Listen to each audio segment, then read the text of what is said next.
Bonsoir mes très chères dames, cette vidéo est réservée uniquement pour les femmes comme toujours. Overdose d'écran, de qui s'agit-il? De quoi s'agit-il? Je vous raconte juste les petits coulisses entre parenthèses. Ce n'est pas de gaieté de cœur que je fais ces vidéos, parce que je vous avoue que en tant qu'élève de la Rabbanidine arabe, j'essaye de ne pas utiliser le mot fatigue, parce que c'est un mot qui enlève les forces.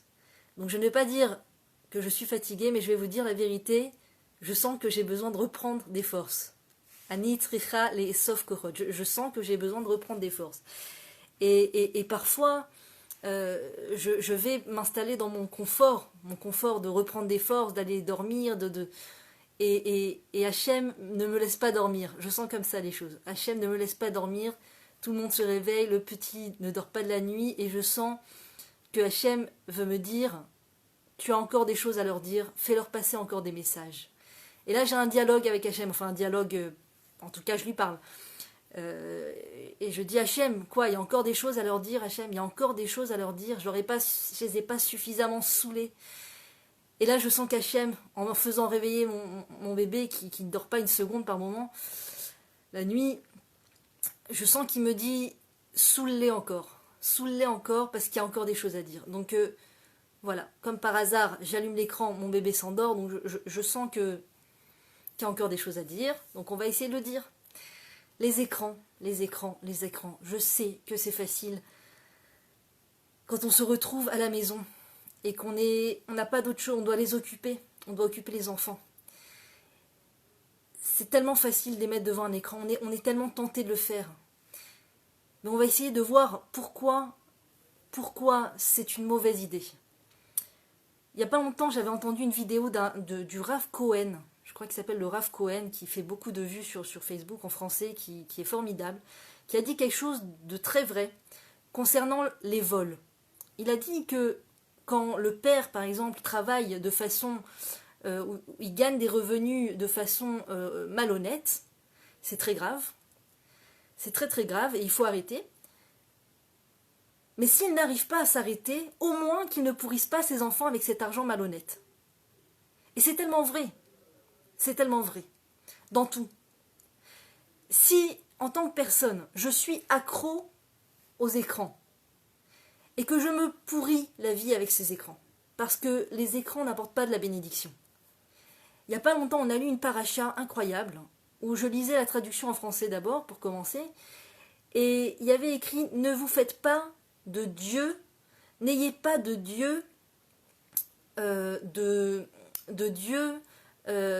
fer. » Et quand je lis, j'ai lu directement le mot en hébreu, et en hébreu c'était Lo tiye lachem, à peu près, Lo tiye lachem el massach, el massachim. Tu n'auras pas de Dieu écran, tu ne feras pas d'un écran ton Dieu. C'est incroyable ces mots, c'est incroyable. J'avais des frissons, des frissons. Donc si moi, je ne suis pas suffisamment honnête avec moi-même, parce que je suis trop accro, je suis trop addict à cet écran, j'obtiens ces plaisirs instantanés qu'il me donne, où je parle, on me répond. J'écris un texte, on réagit. Je dis quelque chose, on réagit. Je veux vendre quelque chose, j'arrive à le vendre. Je sens de la réactivité. Chez moi, pour avoir de la réactivité de mon mari, de mes enfants, c'est beaucoup plus compliqué. Pour attirer leur attention, pour leur parler, c'est beaucoup plus compliqué. Ils veulent parler, ils veulent être écoutés, ils ont des choses à dire. Et moi, quand j'ai quelque chose à dire, qui va l'écouter? Donc il y a quelque chose à l'intérieur de soi, une voix qui nous pousse à chercher autre chose. À chercher autre chose. Et moi, je trouve que aussi l'écran, les réseaux sociaux, Facebook, tout ça, vient aussi traduire une ingratitude envers Hachem. Pourquoi? Moi, c'est ce que j'ai ressenti quand moi, j'essayais de me faire ma propre introspection. Pourquoi je vais des fois sur ces choses-là, plus que de mesures, et je me suis rendu compte qu'en vérité, c'était un manque de gratitude envers Hachem. C'est-à-dire que Hachem, tout au long de la journée, a fait avec moi une multitude de bienfaits, m'a prodigué une multitude de bienfaits, il m'a donné la vie, il m'a donné la respiration, il m'a donné une âme, il m'a fait juive, il m'a donné des enfants pour certaines, il a donné un mari pour certaines, il a donné un toit au-dessus de la tête, il a donné un frigidaire, il a donné de la nourriture, il a donné des vêtements, la possibilité de respirer. Et là, on réalise encore plus à quel point la respiration n'est pas une évidence. Donc, toutes ces choses-là, il me les a données formidables, des choses formidables. Mais sauf qu'on est tellement habitué, on rentre tellement dans une optique de croire que c'est une évidence, que ça va de soi, que on rentre quelque part dans une petite amertume de « et j'aimerais aussi, ah si seulement, ah si seulement je pouvais faire plein de vues, ah si seulement je pouvais avoir des amis, ah si seulement je pouvais me sentir apprécié ». Mais tout au long de la journée, au travers de tous les bienfaits que le Créateur t'a donnés, tu ne t'es pas senti apprécié par le Créateur? Et si je réponds que non, ça veut dire que je n'ai pas fait l'effort d'apprécier ce que le Créateur me donne. Je n'ai pas fait l'effort de regarder au travers ce qu'il me donne, l'amour qu'il me porte. Et donc je suis comment dire, aveugle à l'amour qu'il me porte, et je vais chercher de l'amour, parce qu'on est des êtres qui ont été créés. On a besoin de se sentir aimé. On a besoin de se sentir aimé. Donc si j'arrive à observer dans ma vie les hitbonen, nos sages nous parlent beaucoup de l'importance de la hitbonenut, pas hitbodedut, mais hitbonenut, les hitbonen, observer. Si je n'arrive pas à observer au travers de tout ce que j'ai reçu dans ma vie et dans ma journée la bonté de Dieu, eh bien, je sens qu'il faut un surplus. J'ai besoin d'un surplus. C'est comme la nourriture malsaine. J'ai besoin de petites pétillances dans la bouche. J'ai besoin de sentir le goût sucré des choses. Mais pourquoi le goût de la vie n'est pas suffisamment agréable, n'est pas suffisamment sucré? Le fait d'observer tes enfants ne t'apporte pas suffisamment de bonheur et de joie que tu as besoin de manger quelque chose qui te donne le sentiment d'exister, le sentiment de profiter de la vie. La vie n'est pas suffisamment un paradis dans le sens qu'on est vivant, Baruch Hashem, et qu'il y a dans ça déjà énormément à remercier. Et pour certains, on a une famille, pour certains, on a des enfants, etc. Donc, au travers de ça, la vie n'est pas suffisamment agréable, qu'il faut manger de la nourriture malsaine. Et je me le dis à moi-même en premier. Si ça parle à quelqu'un, alors tant mieux. Mais c'est pareil pour les écrans.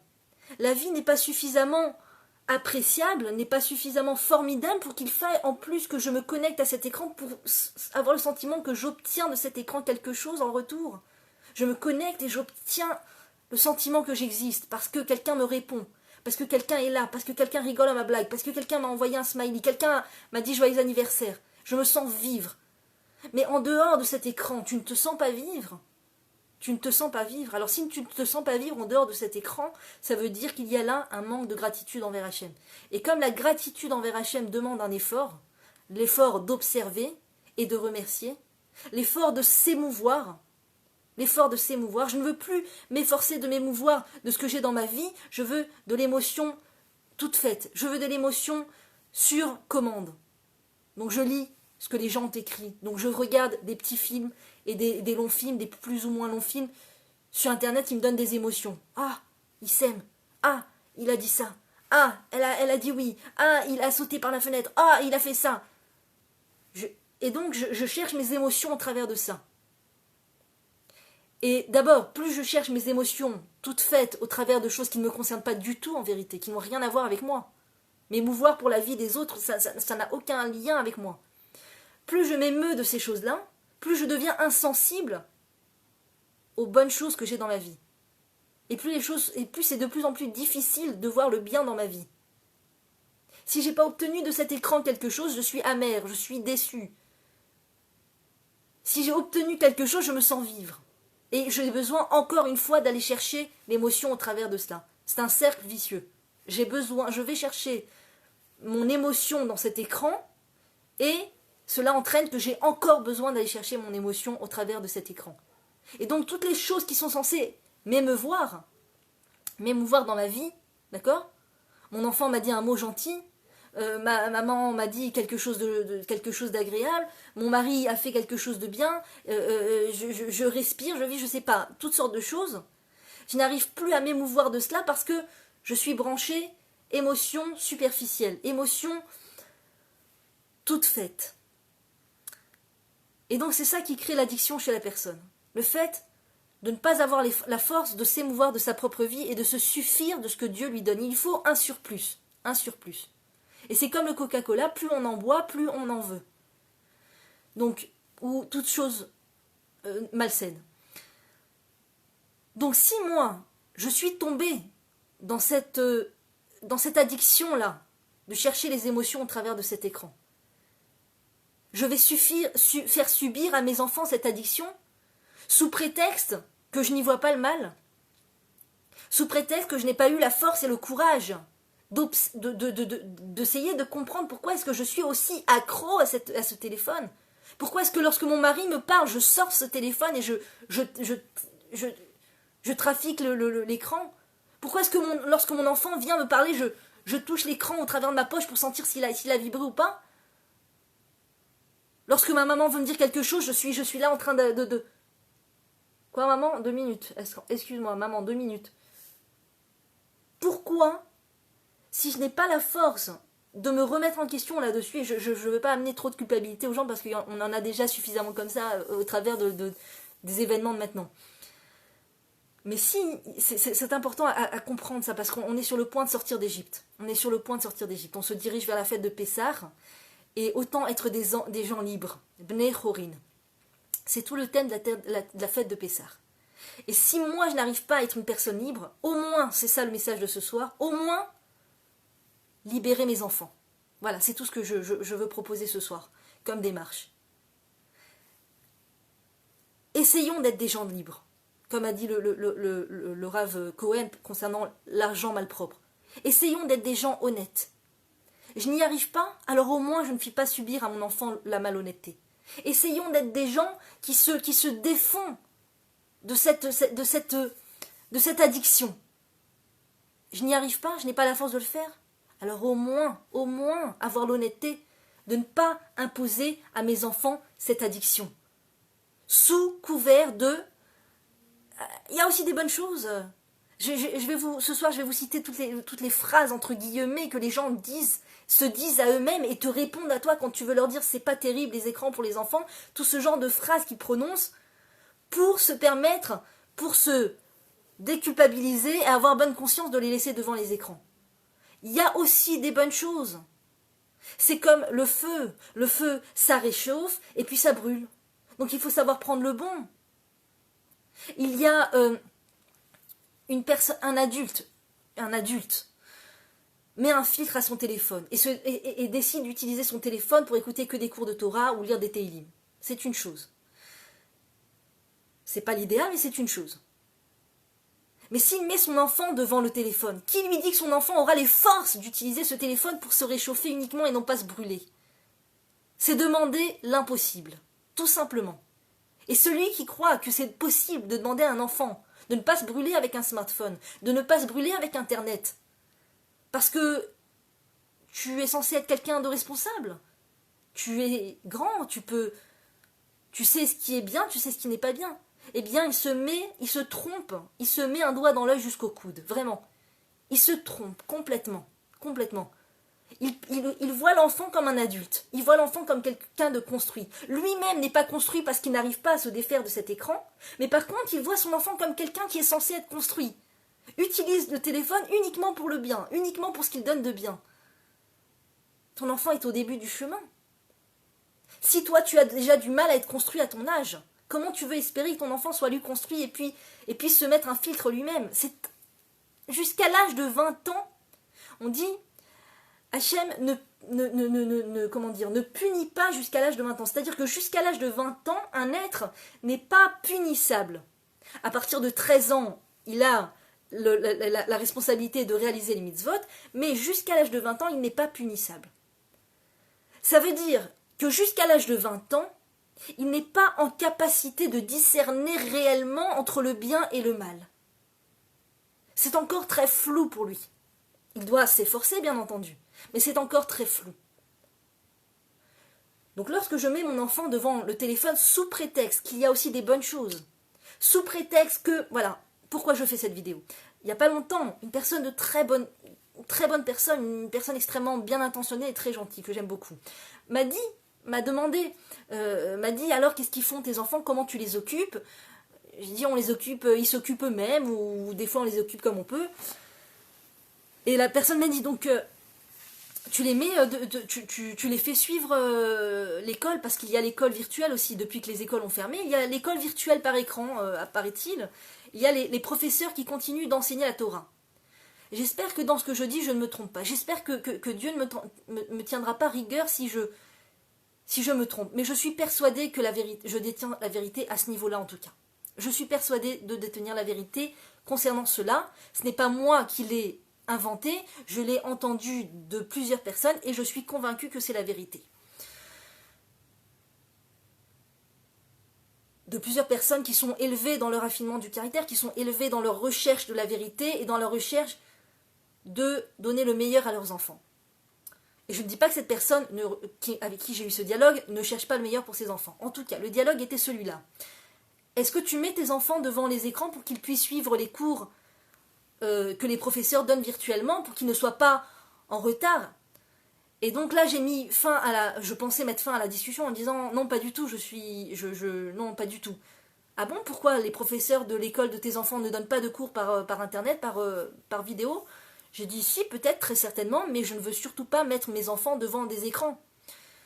Donc la personne m'a dit mais ils sont en train de rater, de prendre du retard, ils vont rater les cours, ils vont rater, il y a les cours de Mishnah, les cours de Paracha, les cours de mathématiques. Moi, mes enfants, petits-enfants, peu importe, sont devant ces écrans et ils peuvent suivre ainsi la classe, ils peuvent suivre, voir les autres élèves de la classe qui sont derrière leur écran, et puis ils peuvent suivre un cours avec le professeur, et comme ça, ils ne sont pas complètement toute la journée oisifs, et ils ne sont pas totalement remis entre leurs propres mains, ils ne sont pas en train de s'ennuyer, au moins ils font quelque chose de constructif. Donc là, je n'ai rien voulu dire, mais je pensais très fort en moi, et je vais vous l'annoncer ce soir, je pense que le prix est très cher. Je veux que mon enfant ne soit pas en retard au niveau de l'école, mais le prix que je vais payer pour cela est extrêmement cher. Parce que lorsqu'un enfant se retrouve face à cet écran et qu'il écoute son professeur, une fois qu'il a fini d'écouter son professeur, un enfant est sain d'esprit, est extrêmement sain. Et dans cette bonne santé, il a la curiosité extrêmement développée. Et c'est une qualité chez l'enfant. Chez l'adulte, c'est autre chose. C'est pas forcément une qualité. La curiosité chez l'adulte, c'est plutôt un défaut. Mais chez l'enfant, la curiosité est une très très très bonne qualité qu'il faut apprécier, qu'il faut encourager, et qu'il faut encourager, pas en disant à l'enfant, écoute, sois curieux, mais lorsque l'on observe la curiosité chez son enfant, lui dire, ah mon chéri, quelle merveille que tu t'intéresses à toutes ces choses-là. Donc l'enfant est très curieux de façon tout à fait bonne pour lui. Il est curieux. Tout ce qu'il voit, il veut l'observer jusqu'au bout. Il veut savoir ce qui se cache derrière. Il veut le toucher, savoir qu'est-ce qu'il peut faire avec ça. Un feutre, il va essayer de l'utiliser de toutes les façons possibles. Une feuille, il va l'utiliser toutes les manières possibles. Déchirer, crabouiller, dessiner, faire plier la feuille, un Playmobil, un jeu, des choses de construction. L'enfant est très curieux et c'est ce qui lui permet d'avoir sans arrêt, à avoir envie de faire, envie de jouer, de construire, de découvrir.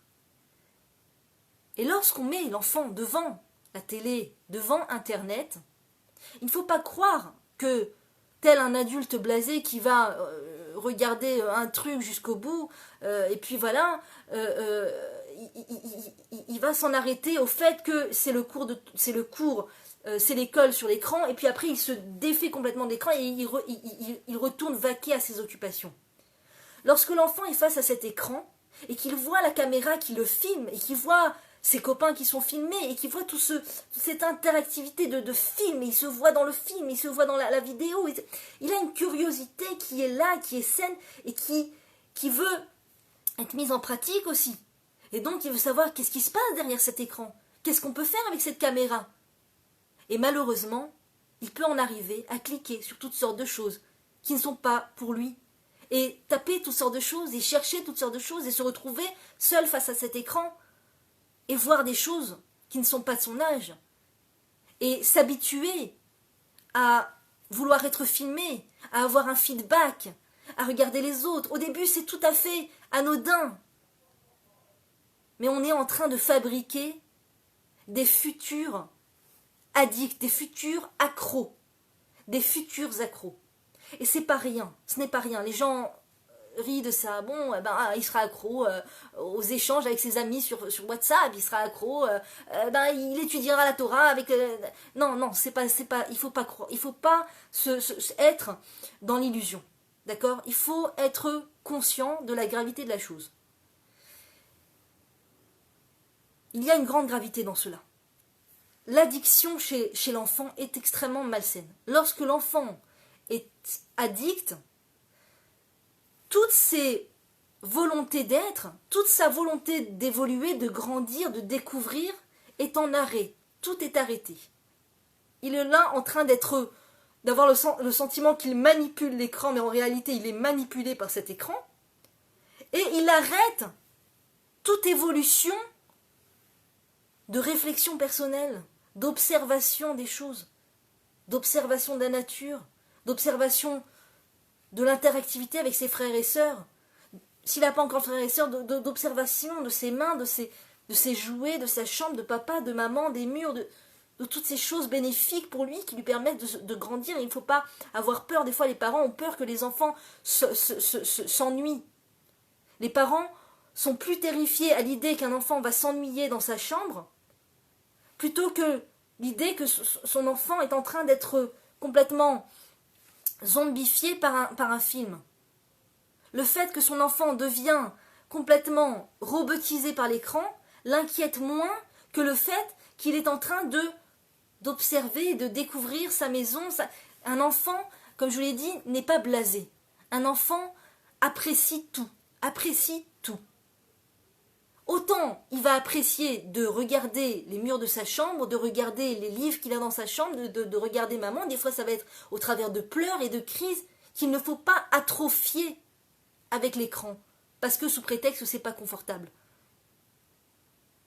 Lorsque j'empêche mon enfant de pleurer ou de crier en utilisant l'écran, je m'excuse, c'est un peu piquant ce que je vais dire, comme on dit en hébreu harif, je faute.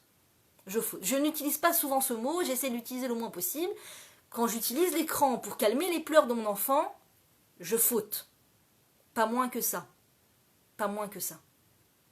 Pour calmer les pleurs de mon enfant, je peux lui raconter une histoire. Et malheureusement, cet écran a retiré beaucoup la confiance en eux des parents. Les parents ont l'impression que l'écran, que tout ce qui se passe dans l'écran, les films, les dessins animés et tout, seront toujours plus efficaces à calmer l'enfant que moi, ma voix, ma capacité à raconter une histoire, ma capacité à attirer son regard et son attention sur autre chose. C'est comme si que chaque fois que mon bébé ouvrait la bouche, je lui mettais dans la bouche du sucre.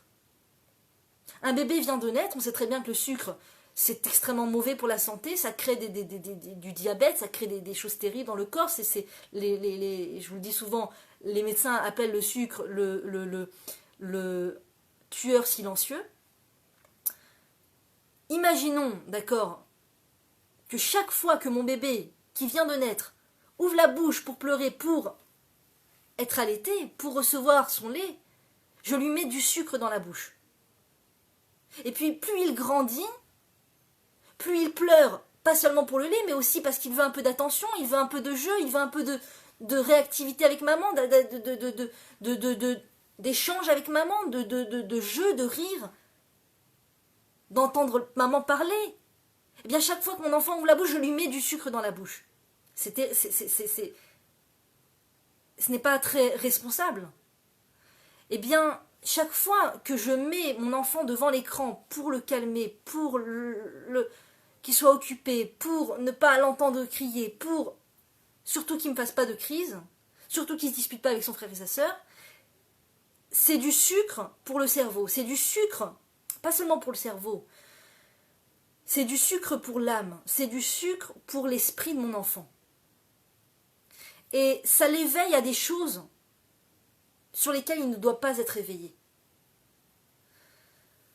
Donc ne culpabilisez pas si vous avez pris cette habitude, ne culpabilisez pas si c'est le cas, mais c'est important de le savoir pour l'avenir, Bezrat Hashem. D'avoir en tête que moi en tant que maman, et mon mari en tant que père, nous avons reçu d'Hachem. De la même manière qu'il nous a donné un enfant, il nous a aussi donné la capacité d'occuper cet enfant.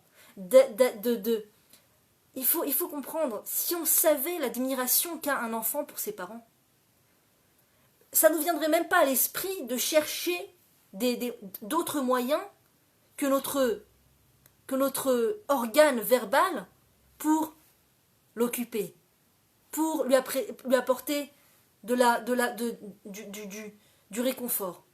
Que nos bras, notre peau, notre contact physique avec l'enfant apporte tellement à mon enfant que si j'avais un peu conscience de ce que ça lui apporte comme réconfort, et ça encore c'est une histoire de l'hitbonen, de se souvenir de qu'est-ce que ça me faisait lorsque moi j'étais pris dans les bras de mon papa ou de ma maman. Qu'est-ce que ça me faisait quand ma maman me racontait une histoire? Qu'est-ce que ça me faisait quand elle me caressait le visage? Qu'est-ce que ça me faisait quand j'avais cette chaleur de la part de ma maman? Il faut savoir que de la même manière qu'un adulte puisse apprécier, je ne sais pas moi, d'aller au concert de Michael Jackson s'il est fan, ou d'aller à Euro Disney, ou je ne sais pas, le top de ce qu'un adulte pourrait apprécier comme divertissement, il faut savoir que moi, en tant que parent, j'apporte ce réconfort à mon enfant. C'est ce que j'apporte à mon enfant. Et plus j'habitue mon enfant à se suffire de ma voix, à se suffire de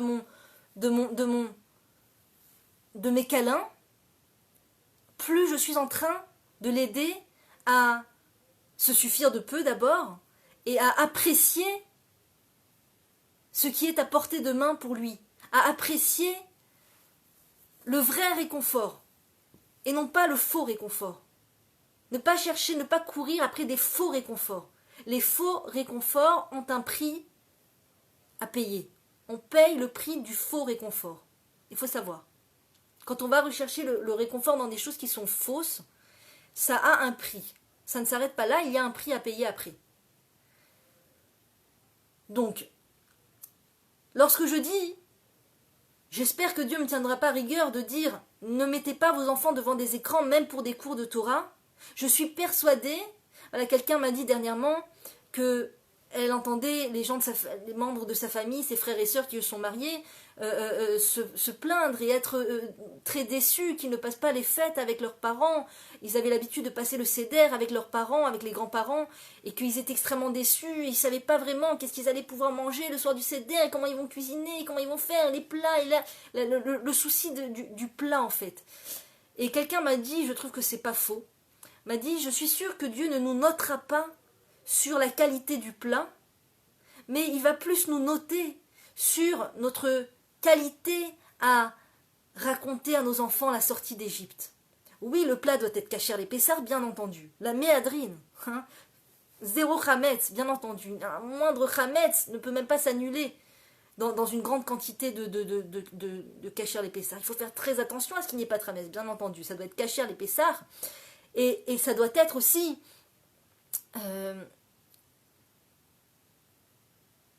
Merci beaucoup. Ça fait plaisir. Toda Dvora. Toda Rabba Dvora. Bien sûr que le plat doit être kasher les Pessar, et bien sûr que on doit essayer de pouvoir faire ce qu'on peut faire par rapport à ce qu'on a appris de nos grands-parents, de nos parents, etc. Mais ne pas se mettre la barre trop haut, c'est pas... Donc, comme cette personne a dit, je ne pense pas qu'Hachem va nous noter sur la qualité du plat, mais plutôt sur notre comment on va essayer de raconter la sortie d'Égypte aux enfants, la vraie sortie d'Égypte du peuple lorsqu'il était esclave en Égypte et qu'il est sorti vers la terre d'Israël, et à notre temps, à nous, parce que on nous dit Kol Adam tsarich lirot et atzmo keilu hu yatsa mimitzrayim. Chaque personne, chaque jour, doit se voir comme si lui-même était sorti d'Égypte. Donc nous avons tous une histoire. qui est apparente à celle de la sortie d'Égypte, qui se rapproche beaucoup de la sortie d'Égypte. Nous avons tous minimum une dizaine d'anecdotes qui sont comparables à la sortie d'Égypte. Par rapport à une prise de conscience, par rapport à l'Aliyah, qu'on est parti en Israël, par rapport au fait qu'on a arrêté d'avoir la télévision chez soi et qu'on a mis une fin à ce que la galoute nous avait appris à avoir chez soi, etc. On a tous une sortie d'Égypte. On a arrêté de manger des choses malsaines, on a arrêté d'être accro à ce genre de choses. On a tous une sortie d'Égypte à raconter. Donc c'est aussi la sortie d'Égypte moderne, c'est-à-dire dans laquelle on se trouve qu'on doit aussi raconter à nos enfants. De façon agréable, pas sans les obliger, pas dans une atmosphère difficile de tu t'assois et maintenant tu m'écoutes parler. Il faut les inviter à leur donner, à éveiller chez eux la curiosité, comme je vous disais, cette curiosité qui se trouve chez les enfants et qui ne demande qu'à écouter des histoires de papa et de maman. Je pense que ce Pessah, Bezrat Hashem, on va tous revenir vers une compréhension que ma parole, ma bouche, les histoires que je veux te raconter, mon chéri, sont très chers à nos enfants. On va comprendre à quel point nous sommes en tant que parents extrêmement chers aux yeux de nos enfants. Et donc c'est important de la même manière, je pense qu'on ne sera pas noté, c'est ce que je me suis servi donc de cette anecdote, je pense qu'on ne sera pas noté pour la quantité de Torah que nos enfants vont étudier par tous les moyens, c'est-à-dire aussi au travers du moyen de l'écran. Donc au moins ils vont étudier beaucoup de Torah parce qu'ils seront devant l'écran et qu'il y aura beaucoup de professeurs qui vont donner les cours de Torah. Même s'ils vont avoir une quantité moindre de Torah, mais on va essayer de leur donner ce qu'on peut, ce qu'on sait, on va leur lire une page de Chumash, chacun à son niveau, une page de la Bible, on va leur raconter une histoire qu'on connaît, chacun avec son niveau, d'accord, on va leur faire lire des lettres dans le Chumash, dans le livre de la Bible, on va leur faire lire les lettres pour les plus petits, Aleph, Bet, Gimel. Il vaut mieux un peu de façon saine, sans effet secondaire, que beaucoup au travers de cet écran. Si je peux donner beaucoup dans une bonne atmosphère sans l'écran, c'est bienvenu. Il y a des enfants qui sont vraiment en âge et aptes à recevoir beaucoup de Torah.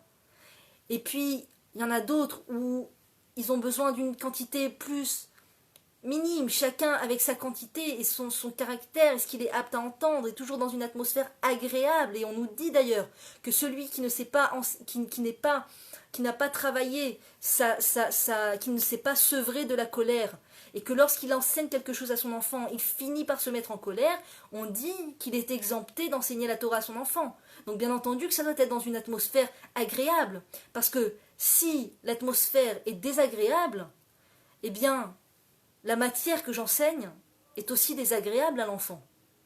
Si le professeur, on nous dit, on nous enseigne que, le Rav Amos Nathanael l'enseigne d'ailleurs, que si le professeur, un certain professeur d'une certaine matière, par exemple mathématiques, est un professeur qui est très agréable, très gentil, très apprécié de ses élèves vont apprécier les mathématiques. Qu'ils soient faits ou pas pour les mathématiques, ils vont en arriver à apprécier les mathématiques. S'il y a un professeur de dessin qui est un dictateur, qui met une pression dans la pièce, les enfants vont être écœurés du dessin, même si ce sont des enfants qui ont une capacité à dessiner, qui ont vraiment un don de dessin, etc. pour tout.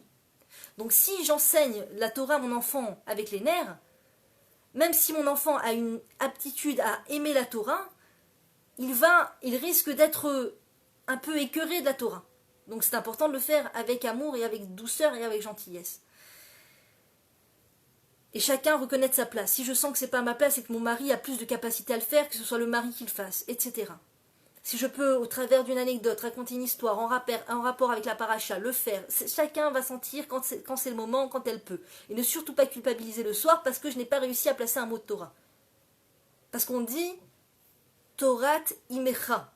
Al titosh Torat imecha. On dit la Torat imecha, c'est la Torah de la mère. C'est pas forcément la lecture du Chumash ou la lecture des textes, etc. Si on peut le faire, c'est merveilleux. Mais c'est pas ça la Torah de la mère. La Torah de la mère, c'est l'amour, c'est les gestes, c'est toute la chaleur qu'elle va apporter à son enfant. L'allaitement, c'est Torat Imecha. De faire à manger pour les enfants, c'est Torat Imecha. C'est des choses dont ils s'imprègnent pour la vie qui les suivent toute la vie. Toute la vie, toute la vie, leur confiance en eux, de vouloir donner de la confiance en lui à un adulte, c'est un petit peu quelque part du bluff. Parce que toute la confiance en elle de la personne a sa racine dans l'enfance. Il faut le savoir. Et donc, si on a eu une enfance qui n'est pas forcément idéale, ce qui est pour la plupart d'entre nous le cas, ça ne veut pas dire que nous, on ne peut pas résoudre cette lacune avec nos enfants. Le but, ce n'est pas de devenir quelqu'un malgré tout, qui a extrêmement confiance en elle. Eh bien, je manque de confiance en moi du fait que je n'ai pas reçu l'idéal dans ma jeunesse et dans mon enfance, je n'ai pas été allaitée, ou je n'ai pas été gardée jusqu'à un certain âge, j'ai été amenée très tôt au GAN, ou plein de choses, des choses comme ça, qui ont fait que l'enfant n'a pas reçu la Torah Timecha comme il le fallait. Eh bien, alors, aujourd'hui, mon rôle, c'est de résoudre cela avec mes enfants. Je n'ai pas reçu forcément la Torah Timecha de manière complète, et de toute façon, il ne faut pas en vouloir à nos parents et rendre nos parents coupables parce qu'ils étaient en galoute et ils ont fait ce qu'ils ont pu avec ce qu'ils ont eu. Et la conscience d'aujourd'hui, la connaissance et la conscience aujourd'hui de la Torah, de la famille, de l'importance de la famille, de l'enfance et tout, n'a rien à voir, est incomparable et bien plus abondante qu'à l'époque, si ce n'est qu'elle était inexistante à l'époque, presque inexistante, très très rare. Donc, aujourd'hui, j'ai les outils, j'entends les choses. Donc, je ne dois pas rendre mes parents coupables, mais je dois moi-même reconnaître que je suis dans une génération où, Dieu merci, il y a beaucoup de connaissances en abondance, et je dois utiliser cela pour pouvoir rétablir les lacunes avec mes enfants. J'ai du mal à les prendre dans mes bras, pourrait dire une certaine maman, eh bien je vais me forcer. J'ai plus l'habitude de passer des heures en cuisine, eh bien je vais un petit peu rétracter ces heures et passer plus de temps à jouer aux cartes avec ma fille, à regarder comment elle fait du vélo pour la première fois. Et je dis ça, je me dis à moi-même, parce que je me travaille beaucoup sur ça en ce moment, je suis toujours en train de faire, j'essaye de faire vraiment le calcul. Est-ce que c'est le moment de cuisiner? Je ne dis pas maintenant qu'il faut rentrer dans une obsession de est-ce que c'est la bonne chose que je fais maintenant, peut-être j'aurais dû faire autre chose. Faire ce que je sens que c'est le moment, mais des fois il y a des moments où c'est des moments plus d'immobilisme, et dans l'immobilisme, il y a de la bénédiction. Il y a de la bénédiction. Comme nous raconte la rabbinite d'Inarab, qu'une fois, elle a eu une grande fracture au bras, et donc elle a eu à l'hôpital, ils lui ont mis un plâtre, et pendant des semaines et des mois, le rétablissement était extrêmement long. Extrêmement long. Et au début, quand elle est revenue dans sa maison avec ce plâtre et cette incapacité de faire des choses comme elle avait l'habitude de faire, eh bien, elle s'est sentie vraiment rétractée, vraiment.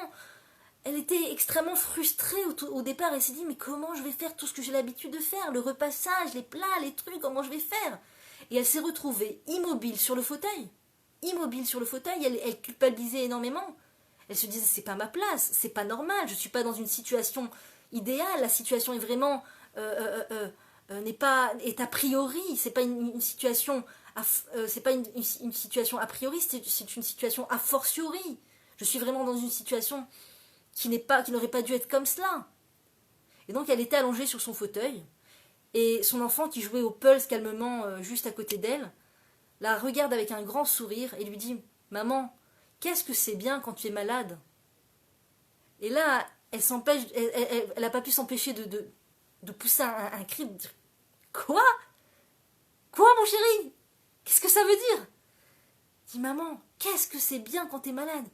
T'es là avec nous, tu bouges pas, et tu regardes ce qu'on fait, et tu nous écoutes, t'es là avec nous. » Elle a dit « C'est là, ce jour-là, j'ai compris que dans l'immobilisme, il y a aussi de la bracha. Il y a aussi beaucoup de bénédictions. Et des fois même, qu'on n'est pas à être immobile au travers des difficultés et des obligations, on n'a pas le choix. Mais de comprendre que l'immobilisme a son lot de bénédictions. Parce que les enfants se construisent de ça.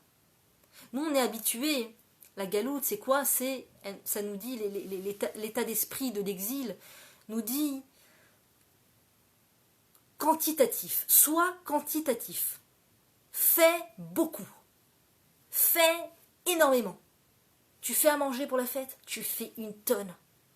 Tu fais le ménage de Pessah, tu fais une tonne. Maintenant, je ne veux pas culpabiliser les gens qui sont chez eux et qui n'ont plus les enfants, qui n'ont plus les petits-enfants et qui ont tout le temps de cuisiner, de faire le ménage. C'est merveilleux, faites, c'est bien, c'est bien. Là, je m'adresse aux parents qui sont avec les enfants dans la maison. D'accord? Vraiment, sincèrement. C'est aussi une bracha le ménage, c'est aussi une bracha la cuisine. Mais là, je parle aux parents qui sont avec les enfants. Il y a un temps pour tout. Il y a un temps pour tout. Zman et la colle. Il y a un temps pour tout. Comme nous dit Shlomo Amelach, le plus sage des hommes. Et la colle. Quand on est avec les enfants à la maison, c'est là où on doit comprendre que la bracha, c'est pas dans la quantité. Même si la quantité m'apporte une satisfaction personnelle. Ah, je suis tellement heureuse de voir, allez, 30 salades sur la table. Ah, j'ai une satisfaction personnelle à voir que j'ai repassé une dizaine de chemises. J'ai une satisfaction personnelle à voir que j'ai fait étage par étage, armoire par armoire, cuillère par cuillère. C'est une satisfaction personnelle. Mais la vie, c'est pas une satisfaction. On n'est pas venu sur Terre pour avoir une satisfaction personnelle. On est venu sur Terre pour faire du bien. Pour faire du bien à qui? À ceux devant qui Hachem nous met face à eux pour qu'on leur fasse du bien. Ça veut dire que je ne dois pas chercher à l'autre bout du monde maintenant des gens à tout prix pour leur faire du bien et sortir de chez moi et aller faire du bien à toute la planète. La bonté sans limite, c'est le christianisme. Bonté sans limite, sans aucune limite, sans aucune structure. Et ça amène comment dire, Shfichut Damin et le Gilou Yarayot et la Avodah Zara. Le christianisme, c'est de l'idolâtrie. L'idolâtrie amène au meurtre et amène aux rapports interdits. Shfichut Damim et Gilou Yarayot. Donc ça, c'est l'idolâtrie, ça amène vers ça. Ça, c'est la bonté sans limite, c'est-à-dire sans vecteur. D'accord? Je donne, je vais sur une montagne de l'Himalaya, je vais commencer à recevoir des étrangers pour les prendre dans mes bras et leur faire du bien. Donc, t'as quitté ta maison, t'as quitté tes enfants, t'as quitté ta femme pour aller faire du bien sur une colline à des gens que tu connais pas. Ça, c'est le bien mal dirigé. D'accord? J'ai vu cet homme, le pauvre, qui était extrêmement triste, que sa femme n'était pas sympa avec lui, donc je me suis dit, je vais lui remonter le moral. Là, c'est le chesed, à la base, il y a une bonne racine, mais qui va s'exprimer d'une façon totalement interdite, totalement malvenue, et totalement inutile, et totalement dangereuse. Parce que tu te mets en danger, tu mets ta famille en danger, tu te mets en contact avec un homme, on t'a pas demandé de faire ça. Donc, le chesed, la Torah vient nous dire, le chesed, mais il y a aussi le din. La bonté, mais il faut qu'elle soit structurée. Hachem te donne des enfants, te donne un mari. Tu as compris que la bonté c'est important. Allez, vas-y, donne. Donne à qui? À tes enfants, à ton mari. Et là c'est vraiment, je pense que de toute façon la situation vient nous mettre la lumière dessus de façon encore plus évidente. On aimerait faire du bien à tout le monde, à donner ça un peu, encore un peu, là je veux donner là. Non, les choses font que, regarde, c'est dangereux. Tu te mets en danger de mort. Tu te mets en danger de mort. Tu sors de chez toi, tu te mets en danger de mort. Tu sors de... Je ne vais pas mettre la panique, hein, le minimum, la macolette, le supermarché, etc. Mais on est dans une situation où, avant cette histoire de ce qui se passe en ce moment, de la couronne d'Hachem, on nous disait, donne à tes enfants, donne à ton mari, mais on avait du mal quelque part, on avait l'impression de se sentir réduit, d'accord? Qu'on réduisait nos forces et notre capacité à donner. Attends, laisse-moi donner un peu à la terre entière. Et là, hein, Hachem il nous dit, ok les amours, j'ai essayé de vous éduquer par la Torah, par la parole, etc. Parfois, il faut aussi éduquer par le bâton, par la force, d'accord? Concentre-toi sur ta maison. Concentre-toi sur tes enfants. Si tu fais de la bonté à tout un chacun sur le prix que tes enfants sont en train de regarder un écran, ça ne s'appelle pas de la bonté. Ça ne s'appelle pas de la bonté. C'est pas de la bonté. C'est de la bonté malhonnête quelque part. Une fois, j'avais donné un vêtement à faire une retouche sur un vêtement. Je cherchais une couturière et on m'avait dit, regarde, dans cette rue, il y a une couturière, elle a ouvert son salon de couture et tout, c'est merveilleux. Donc je vais, en effet, très stylée, vraiment déco et tout, mais une petite jeune comme ça, vraiment, tu vois, une petite jeune mariée comme ça, très à fond, avec ses machines à couture et très professionnelle, et elle te prend les trucs, elle te fait les trucs à couture et tout. Bon, et je l'appelle pour savoir si c'est prêt, et je lui dis est-ce que c'est prêt et tout ça. Elle m'a dit écoute, j'ai fermé ma boutique parce que c'était pas rentable et tout, mais je me suis installée chez moi, donc viens chez moi, j'ai toutes les machines et tout, j'ai ton vêtement, viens chez moi. Donc, une femme religieuse, a priori, avec le foulard, la tête couverte et tout ça. Je vais chez elle, elle me donne une adresse, je me rapproche de chez elle, j'arrive dans le couloir de son immeuble, et j'entends déjà des bruits de télé, je sais pas, des bruits comme ça, donc je me dirige vers sa porte, je frappe, et j'entendais des bruits comme ça. Et elle ouvre la porte, donc elle est très bien vêtue, très stylée, très maquillée, très machin, très voilà, très classe, très stylée, les machines de couture, les machins, les robes, les trucs de clients et tout ça. Elle me dit attends, je vais chercher ton truc. Et elle y va, et je n'aurais pas dû. Logiquement, je n'aurais pas dû, j'aurais dû rétracter ma curiosité, mais mes yeux, que faire, ont fureté vers le salon, parce que c'était vraiment devant moi. Le salon, où il y avait un écran géant. Et il y avait deux petites, allez, 4, 6 ans, petites chéries, collées à l'écran. Des danseuses orientales très mal vêtues, genre émission pour les enfants, genre un truc de Disney avec des adultes comme ça qui font des danses pour les enfants. Des danseuses orientales super mal vêtues, en train de danser d'une façon très indécente, et les deux petites collées devant l'écran. Et la femme qui me ramène ma tenue, super contente d'elle, qui a fait son travail, je lui ai donné l'argent, etc. Et là, je me dis, le jeu n'en vaut pas la chandelle. Tu t'es réalisé, t'as fait ton truc, t'as des clients, mais le jeu n'en vaut pas la chandelle. Tes enfants sont en train de se salir devant les écrans. Tes enfants sont en train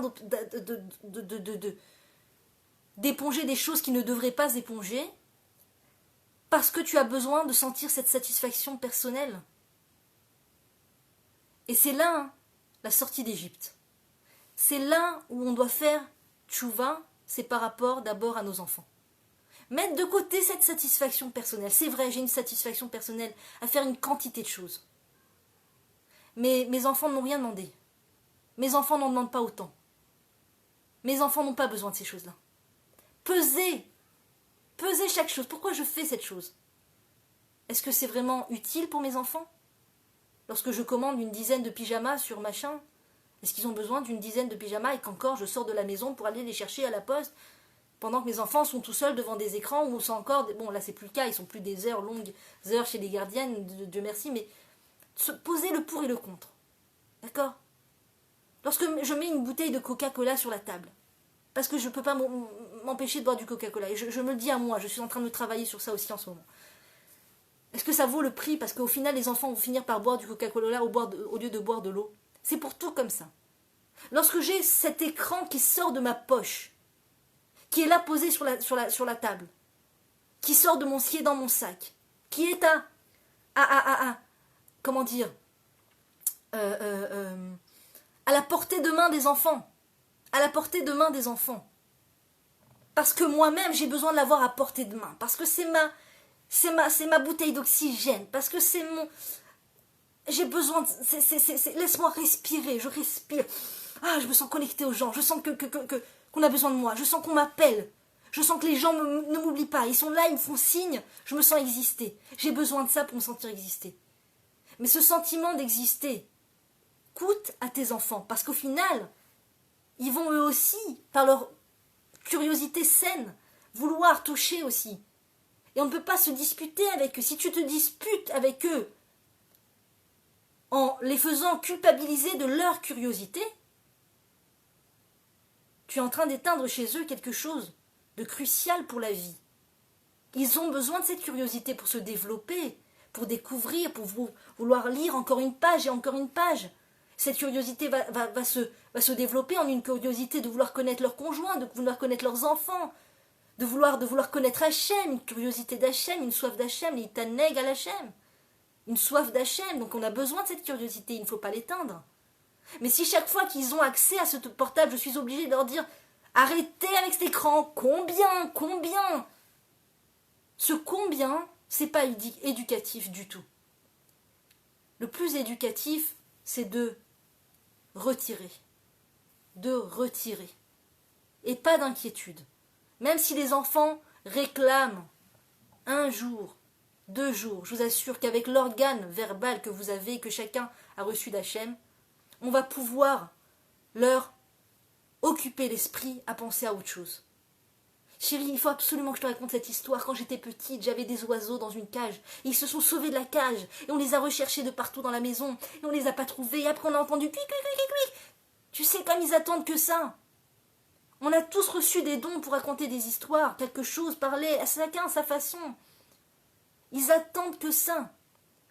Il n'y a pas d'âge pour retirer cette chose-là, cette junk food de l'esprit et de l'âme. Il n'y a pas d'âge. Et d'avoir confiance, de retrouver la confiance en moi en tant que maman, de pouvoir les occuper. Et parfois, ils s'occupent d'eux-mêmes. Ils ont s'ils ne sont pas robotisés par cet écran, ils ont une créativité débordante, et ils ont l'art de savoir faire avec ce qu'il y a. Je vous assure. On a perdu confiance, on a perdu confiance par ce trop-plein. Ce trop-plein d'écran, ce trop-plein de consommation, ce trop-plein de jouets, ce trop-plein de choses, d'habits. J'ai l'impression que si je leur donne pas une 30aine d'habits dans le mois, une 30aine de jouets, une 30aine d'écrans, d'accord, je ferme pas tous les coins avec des choses et des objets, et encore des choses et des choses. J'ai l'impression qu'ils vont pas réussir à s'en sortir dans la vie. Et c'est faux. Il faut revenir vers cette confiance, Emouna, cette confiance en le fait que mon enfant a des capacités de créativité formidables qui ne demandent qu'à éclore s'il n'y a pas d'obstacle. Vélifne hiver, l'otasi mirchol, tu ne mettras pas d'obstacle devant l'aveugle. Le téléphone, le smartphone, Internet est un grand obstacle pour moi, pour mon mari, pour les gens et pour mes enfants. Donc je conclus avec cette phrase du Rav Cohen qui a dit « Si toi, tu n'arrives pas à te défaire de ça, au moins évite à tes enfants de tomber dans ça. Évite-leur. Tu veux te garder ce smartphone à tout prix parce que tu sens que tu peux pas sans, mets-le dans ton placard, dans un endroit où ils ne savent pas que ça existe. Dis-leur que tu ne sais pas où il est exactement, parce qu'on n'a pas le droit de mentir. Je n'ai pas le droit de mentir, donc je n'ai pas le droit de mentir aux enfants. Donc moi, ce que je leur dis, quand j'ai mon téléphone, pas celui-là, parce que je vous ai dit, celui-là ne fait pas partie de la vie de famille, j'ai un petit téléphone cachère sur lequel j'appelle, mais même ce téléphone cachère, il y a une petite caméra, et il y a une capacité, une façon, on peut dessiner aussi. Et je ne veux pas, même ça, je ne veux pas, parce que j'ai posé la question à un Rav, et il m'a dit que même ça, ce n'était pas bien. Il a dit, donnez-leur des feuilles et des crayons, ils n'ont pas besoin de dessiner sur un écran. Donc même celui-là, je n'aime pas quand les enfants l'ont entre les mains. Donc même celui-là, je le cache. Ce téléphone cachère, où il n'y a pas Internet, il n'y a pas d'accès réellement à Internet, ni quoi que ce soit. Téléphone, SMS, même pas WhatsApp, et, je vous ai dit, caméra et dessin. Et bien même ce téléphone, donc je le mets quelque part dans l'armoire, et quand d'un coup de ce téléphone, maman, où il est le téléphone? Je veux appeler papa, je veux appeler mamie. J'ai dit, chérie, je ne sais pas où il est exactement. Et dans ma tête, je me dis, je ne sais pas où il est exactement. C'est-à-dire, je ne sais pas s'il est un peu à droite ou à gauche de l'armoire. Je ne sais pas où il est exactement. Comme ça, je lui dis, pour pas mentir. Parce que je sais où il est, mais pas exactement. Voilà. Trouver des tarboulottes, trouver des techniques. Ma maman, que Dieu la bénisse, qu'est-ce qu'elle m'avait raconté qu'elle avait fait à un moment où où un des enfants était accro à Internet, elle avait dit à son enfant, à un des frères et sœurs, je ne sais plus qui, que à telle heure, le Internet s'arrêtait. Et donc, à chaque fois, elle allait retirer la prise du je sais pas quoi, et ça fait qu'il n'y avait plus de connexion, et donc notre frère ou sœur était persuadé qu'il n'y avait plus Internet à partir de cette heure-là. Bon, il a fini par comprendre la technique et tout ça. Mais moi je dis FS, zéro, zéro, zéro, zéro, zéro Internet, zéro Internet. Parce que ça commence, c'est quand on les, ou même quand on les filme, voilà, aussi, cet automatisme, dès qu'on voit nos enfants faire quelque chose de joli, d'esthétique, de sympathique à filmer, on se met à les filmer. Eh bien ça, même si c'est, je sais, c'est génial d'avoir des films des enfants, c'est génial d'avoir... Moi je dis, laissez les autres faire le sale boulot. Les grands-pères, les grands-parents veulent filmer les enfants, les oncles, les tantes, quelqu'un veut filmer les enfants. Moi en tant que mère, je ne filme pas mes enfants. Je ne les filme pas parce que je les habitue. Et quand je les habitue à les filmer, ils ont l'impression que chaque acte, chaque chose qu'ils font perd de son goût si c'est pas filmé. Si ça n'est pas filmé ou photographié, ça n'a plus de goût. Imaginez dans quel cercle vicieux on rentre. Maman filme, maman photographie. T'as photographié? Pourquoi chérie? On ne doit pas leur dire, mais on doit le dire dans son cœur. Pourquoi mon amour? Si je photographie pas, si je filme pas, ça n'a pas de valeur. Je photographie avec mes yeux. Moi tout à l'heure, Baruch Hashem, j'ai vécu un petit moment comme ça, du paradis, mais Aïn Gan Eden. Un moment de petit paradis, j'ai vu mes enfants faire quelque chose de beau. D'accord? J'ai eu une envie que ça soit gravé. J'avais envie que ça soit gravé. Et ben j'ai fait ce geste pour moi-même. J'ai fait comme ça. Tchic. Ils m'ont pas vu, ils m'ont pas entendu. C'est gravé dans mon cœur. Je sais que c'est gravé dans mon cœur. J'ai pas besoin que ça soit gravé par un androïde. J'ai pas besoin de ça.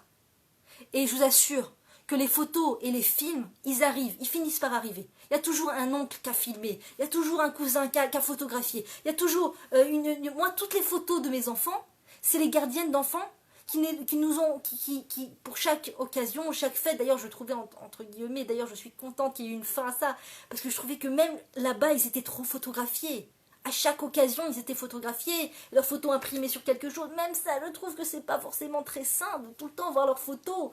Je trouve pas ça sain. C'est pas sain. Ils s'habituent au complexe de comment dire, de s'observer, de s'auto-observer, et de quoi j'ai l'air, et ils s'en arrêtent à l'épluchure, à l'écorce, au visage, de quoi j'ai l'air. Mais nous, c'est pas de ça qu'on a l'air. C'est pas seulement physique qu'on doit avoir l'air. C'est aussi au niveau de son cœur, au niveau de ses traits de caractère. C'est là que je dois être beau aussi. C'est quand je donne. C'est quand je lis un télim. C'est quand j'apporte une fourchette à maman. C'est là que je suis belle. Merci mon amour. Quelle gentillesse. Tu es grande, tu es belle, tu es chagigi, tu es festive. J'aime bien j'avais pris ça de sa gardienne d'enfant. Chaque fois qu'on arrivait bien habillée, elle ne disait pas tu es belle, elle disait tu es festive, atragigit. Je trouve ça joli aussi, pour pas trop utiliser tu es belle. On peut le dire aussi, tu es belle mon amour, tu es belle, mais pas trop exagérer sur le tu es belle. Aussi tu es festive, atragigit. C'est bien aussi ça, de temps en temps. Donc voilà, photographier mentalement et ne pas avoir peur qu'on n'aura pas de photographie pour se rappeler et les archives et tout ça, et on n'aura pas les souvenirs, on va oublier et tout. C'est pas grave, on n'oublie pas. Ces choses-là, elles finissent par revenir. C'est dans le cœur. On a vécu le moment. Mais si je photographie avec l'androïde, c'est pas sûr que je vive le moment. C'est même presque sûr que je ne vive pas le moment. Toutes ces mamans, dans les gammes, le jour de la fête de fin d'année, derrière leurs écrans, l'enfant ne voit même pas son parent. Le parent passe à côté de la fête, il croit qu'il a tout dans la petite boîte. Mais au final, la petite boîte, elle peut se perdre, elle peut disparaître, et au final, il n'a pas vraiment vécu le moment. Donc ne vous inquiétez pas et ne culpabilisez pas si vous n'avez pas photographié ou filmé vos enfants. Si vous êtes sur le point de le faire, je sais que les grands-parents demandent le strict minimum. Le strict minimum. Je sais que les grands-parents demandent. Je sais ils demandent les photos, les films. moi, personnellement, je ne filme pas et je ne photographie pas. Mon mari, de temps en temps, et il envoie aux grands-parents, et ma maman me dit, heureusement que ton mari est là pour filmer et pour photographier de temps en temps. Mais même ça, c'est le minimum. Parce qu'on a demandé à un rave, et le rave a dit, vraiment, essayez de les photographier de manière à ce qu'ils ne voient pas qu'ils sont photographiés, et sans leur raconter sans cesse, j'ai envoyé ta photo, et j'ai envoyé ton film, on envoie, et viens, on te filme, et devant mamie, et devant papy, et venez, on parle. Je sais, on est dans un moment de confinement, et que ils ont besoin de ça, et que c'est... Mais je pense que c'est Amalek. Je pense que c'est Amalek qui veut ouvrir la faille chez nos enfants. Ouvrir la faille chez nos enfants. Voilà mes très chères dames. À très bientôt. Que Dieu nous aide.